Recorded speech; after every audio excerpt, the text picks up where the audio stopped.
Good afternoon, everybody, and welcome to another edition of the King and Pocket Aces here on Rotobowl YouTube. I'm Anthony Aniano, here as always with my good friend, King, Scott Engel. Scott, how are you today? I'm doing well. The bodega, what is it? The New York Bodega Cats with Real Talk Rap had another successful weekend this weekend, so that was great. Everybody, as you know, I'm Anthony Aniano. No, I'm Anthony Aniano. And I'm Anthony Aniano. Go to rotobowler.com for everything that you need for your fantasy domination.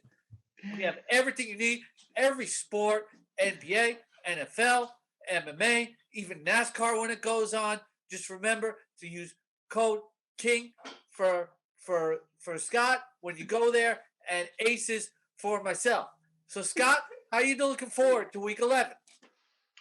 For many years, I looked up to Scott as a savant in fantasy, as I was aspiring to be. I wanted to be where Scott is. And the fact that today on this show, Scott, you wanted to be me, I am honored. So thank you, my friend, for that fantastic introduction. And welcome again, everybody. Welcome, everybody. King and Pocket Aces, Week 11, sleepers and value plays. And Scott said it. Go to rotobowler.com, sign up, premium pass, use those promo codes. And Scott, we are here now. Scott, crazy to think, actually, though, Week 11, fantasy playoffs now on the horizon, coming quickly. So people fighting for positioning, fighting to get into the playoffs, whatever it may be, maybe working the waiver wire to adjust, to add depth to rosters, dealing with injuries, buys this week. Chargers are on a bye this week. That one, Rams are on a bye this week. I'm sorry, that one hurts a little bit. Broncos on a bye. That's a tough one as well. Some key players there. So it's another week of people looking to hit by diving deep onto their roster, or maybe having to delve into the waiver wire for some reinforcements. Scott, let me ask you a question before we get through the sleepers and value plays. Is it this point in the season where you start reinforcing maybe your bench and adding an extra backup too at some positions, maybe that second defense, as you kind of get ready for a playoff push? I don't think people look for second defense because roster spots are precious with bye weeks, injuries, and you're pretty much streaming defenses every week. I think it's a good point because the trade deadlines are coming up in a lot of leagues. Yeah. And a lot of people looking to make a major upgrade for that final push. And we have a lot of savvy viewers. But there are some fantasy leaguers out there looking to make trades, and they don't have a good chance of making trades because they don't make fair offers. Now, I'm not saying some of our viewers and listeners are very savvy, they know better. But there are a lot of people that I see throwing offers out there where you're just not going to have a good chance of getting them done. Now, look, if you can rip somebody off, go for it. I'm not a fan of the veto, okay? Right. Let people learn their lesson. But I get on social media, people say, what do you think of this trade offer? What do you think of that trade offer? And 2 times out of 3, people are offering their bench players for top starters. Sometimes they're offering injured guys for top starters. Yeah. If you want to get high quality, and like I said, if you rip somebody off, do it. But your best chances to make a trade to offer quality, to get some quality, especially if you're dealing with experienced players. You just can't sell off 2 or 3 of your bench guys for 1 or 2 top guys and expect to get the deal done. You got to be realistic. Put yourself on the other side of the trade and say realistically, would I accept this? Be honest with yourself. And when you say no, you know that you shouldn't offer that deal. Yeah. What you want to do is everybody wants to upgrade, but very often you have to give up something of quality and offer to do that upgrade. You just can't offer guys off your bench, injured players, to get stars or other people's top players. And I see it a lot. There's a guy in my league. It's, he's offered me about 15 trades in the last week, and none of them have been fair. Reject. I sent him notes. Ultimately, I got to the point where I said, you know what? I just offered Greg Joseph and an injured Mike Thomas for his Cooper Cup, and I hope he got the message. Right. Well, and it's funny you say that. Like I've seen a lot of people have been asking me, trying to trade away Alvin Kamara for an elite level running back. And I say, nobody's going to accept that trade right now with Kamara still injured, status uncertain, and things like that. So, but I agree 100% with you. Trade quality if you want to get You can't quality. think about just what you want. You have to Yeah. think about what will make it work and what will move the needle on the other side. Yep, absolutely. But Scott, let's get into the sleeper and value plays now for week 11. We'll start at the quarterback position. Matt Stafford on a bye this week. We're aware of that. Hopefully, some of the other injured players return and play. Cam Newton actually starting this week, announced for Carolina. That being said, who is your sleeper value play at the quarterback position for week 11? We still say may see some of PJ Walker in that game too, because they got to bring Cam along a little slower. But I think Justin Fields is a good play. 2 games before the bye, 103 rushing yards, 291 passing yards. He won't be with Allen Robinson this week, but how much does that matter, really? Right. Robinson's been a bust this year. He will command some defensive attention, but Fields has been really improving. And now he comes off a bye, another week prep, etc. And the Ravens have the worst pass defense in the NFL. They're worse than the Jets. And Justin Fields keeps getting better. And I think he's going to have a good week. Yep, it's a great point. Some other players there as well could be useful. But talking about the Jets, I'm going to be picking on them all week during this whole show, and that's why I have Tua Tagovailoa as my quarterback sleeper against those Jets, right? We've all heard the numbers now. Last 4 games, 54, 31, 45, and 45 points allowed by that Jets defense. The last 5 quarterbacks who have gone against the Jets have put up 25 or more fantasy points. 14 passing touchdowns allowed on the season. Tua has played well against poor defenses. Scored 30 fantasy points week 7 against Jacksonville. Scored 34.5 fantasy points week 8 against Atlanta. So I like Tua in this situation against the Jets defense that right now is not stopping anybody. Yeah, Scott, before he ran into that smothering Buffalo defense, right? He was playing well. And if you want to be a good, people say, "Oh, he only faced this or that defense." You want to be a good quarterback, you take advantage of the matchups you're supposed to take advantage of. He's right outside my top 12 and my updated lineup ranks on rotoballer.com right now. So I like that call. I think he's going to get better. With when you're playing matchups, if a guy's facing a bad defense and he does well, that's what he's supposed to do. If a superstar player is facing a good defense, don't always assume the defense is going to win the matchup either. Exactly. That's a great point to make. Scott, what about the running back position? Missing out on some key players here, the Broncos and the Rams, like we mentioned.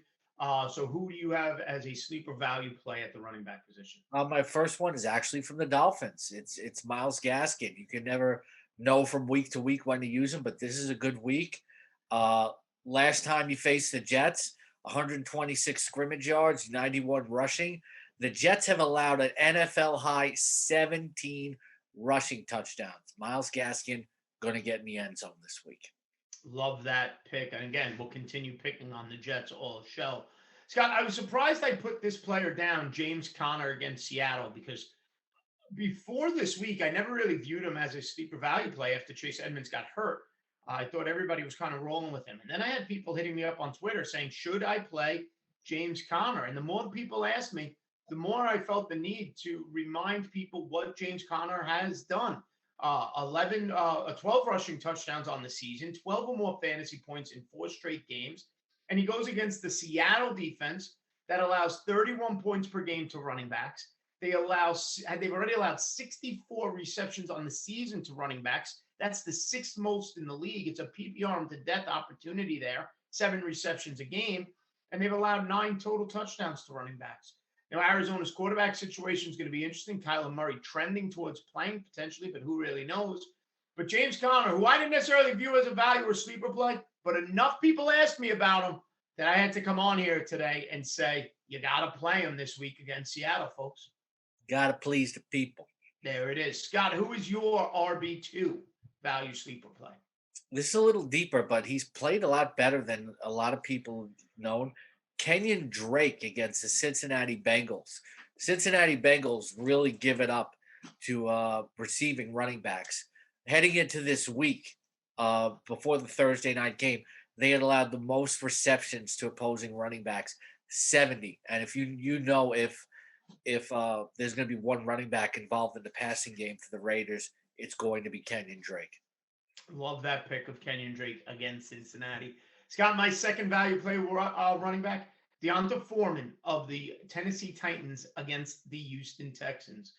Here's a newsflash, guys. Deonta Foreman's getting more work than Adrian Peterson since Derrick Henry got hurt. 11 carries to AP's 8. Now, he wasn't overly effective last week, only 11 for 30, but neither was AP. 8 for 21. AP just hasn't looked good, but it's a nice matchup for Foreman against the Texans, who have allowed the second most rushing yards overall on the season. 1,073 yards is what the Texans defense has allowed. It's 119 rushing yards per game, including 11 touchdowns, 9 on the ground, 2 through the air. Running backs score 25.3 points per game. If you're going deep and need a running back, I'm actually using him in some DFS spots. Deonta Foreman against Houston could be a usable play this week. My one concern now, this is a revenge game for him. He's playing Yes. against the team that drafted him. But I can see him getting some yardage, but they still go to Adrian Peterson near the goal line. Potentially. That is a concern. I did think of that. But nonetheless, AP has been, I find, so ineffective that I just think volume matters. And I could see Deonta Foreman getting 15 touches and potentially racking up some decent yardage and hopefully crosses the end zone. Scott, let's talk some wide receivers because that's a big hit this week. Jerry Jeudy, Cooper Kupp. Up. That's the big one, right? Yeah. Odell Beckham, Van Jefferson on a lesser extent. So who are we going to at the wide receiver position if we're looking for some value? He's been up and down, but I think this is a week when Emmanuel Sanders gets into the end zone. If there's a weakness on the Colts defense is on the back end, no team has allowed more receiving touchdowns to wide receivers than the Colts. 15 of them. This is a week to use Emmanuel Sanders as a fantasy wide receiver 3. Like that, like Emmanuel Sanders. Scott, I'm going back to Rashad Bateman of the Baltimore Ravens. He's just coming on each and every week. He went 6 for 80 last week on that Thursday night game, which was a terrible game, but goes against the Chicago defense that's allowed 12 touchdowns to wide receivers, 40 points per game. And the Bears just lost Khalil Mack for the rest of the season now, making life a little bit easier for Lamar Jackson and that Ravens offense. Bateman averages 7 targets a game since coming back from injury at the start of the year, and he has 10 or more fantasy points in 3 straight. Really, the only thing Bateman's missing, he's got to get in the end zone, and I'm hopeful he's able to do that this week for the Ravens against the Bears. Scott, who is your second value play at wide receiver? Odell Beckham, you mentioned him. He's now with the Rams. That opens up opportunity for Donovan Peoples-Jones, who recently caught a 60-yard touchdown pass before the bye. And he is the one downfield playmaker for the Cleveland Browns as they go against the Lions. They run a lot. Nick Chubb will be back. That sets up play action. Jarvis Landry moves the chains, but he can win jump balls. He can get deep. I think there's upside for Donovan Peoples-Jones this week. It's funny. When I was preparing this, I wanted to pick a Cleveland wide receiver against Detroit. I just did. And I'm glad you mentioned Peoples-Jones because I like that matchup as well. Now, my second wide receiver, going back to pick on the Jets, Jalen Waddle is a must start. Okay. There's just no debating that. 28 targets in his last 3 games. I mean, he hasn't had a touchdown since week 6, but this could easily be the week that changes. Again, Jets allowing 37 points, fantasy points per game to wide receivers. We know how bad that defense is. If you're in on Tua, you got to be in on Waddle because that's Tua's favorite target of late. So Jalen Waddle, get him in your lineups. We need him to get in the end zone. He scored in just 1 game since the season opener. Yep. If you want to go super deep in that game and maybe use him as a DFS punt play, consider Albert Wilson. Okay, fair enough. Another wide receiver to consider, too. We didn't mention him, but you mentioned Justin Fields. That leads me to believe Darnell Mooney could be in play at wide receiver as well, especially Yeah, when you're banged up. as Fields gets better, Mooney's going to be his top wide receiver. He's looking for his sixth home game in a row with 5+ receptions. And Robinson or no Robinson, this is going to be his favorite guy. He scored twice before the bye. Darnell Mooney was one of my bonus plays that you took away for the end of the show. I apologize for that, but tight end position, Scott. I don't want to steal any more bonuses from you, my friend. Yeah, tight end going to actually go back to the Bears. Cole Kmet against the Ravens. The Ravens are 30th against fantasy tight ends. And Kmet probably be good for like 5 catches for 70 yards, get you 12 points. Jimmy Graham's probably still going to be the end zone guy, but Cole Kmet can get you a decent amount of points this week. Yep. And I'm going CJ Uzomah of the Bengals against the Las Vegas Raiders. Second most points in the league to opposing tight ends at 18 points per game.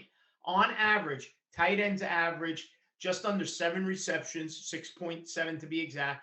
They average 73 yards per game against the Raiders. So without even a touchdown, you're looking at almost 14 fantasy points. Raiders have also allowed 6 touchdowns to the tight end position this year.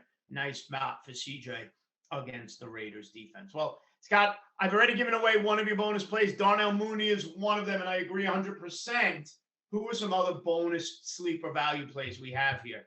Well, he was going to be a value play, but we had news break just before we came on recorded that doesn't look like Amari Cooper is going to be in action this week. Michael Gallup was going to be one of my values against the Chiefs, but now Michael Gallup looks like you should start him as a wide receiver 3. Mm-hmm. He has another game back under his belt. It'll be a really good matchup with Dak Prescott. Dalton Schultz has been disappointing, but I think it's a really good matchup for him too because the Chiefs are not good against tight end. Ty Johnson of the Jets against Miami with Joe Flacco at quarterback. I think they have to rely a lot on the running backs with the Jets. He's going to have to be involved. Eno Benjamin against the Seahawks. The Seahawks are very vulnerable to receiving running backs, and he's be more likely to catch passes than James Conner. Super deep tight end for those of you maybe playing in the FFPC. John Bates is going to start for the Washington football team as their main tight end. Is somebody they liked a lot coming out of college.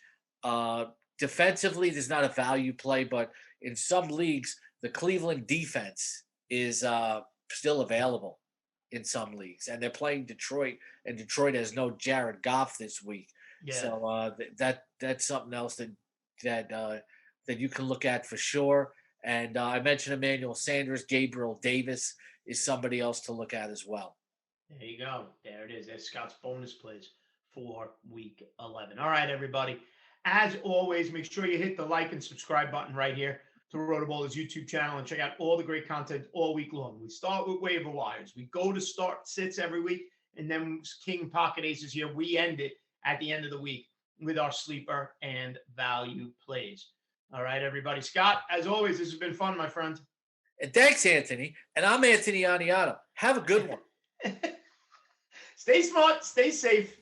Have a good one, folks.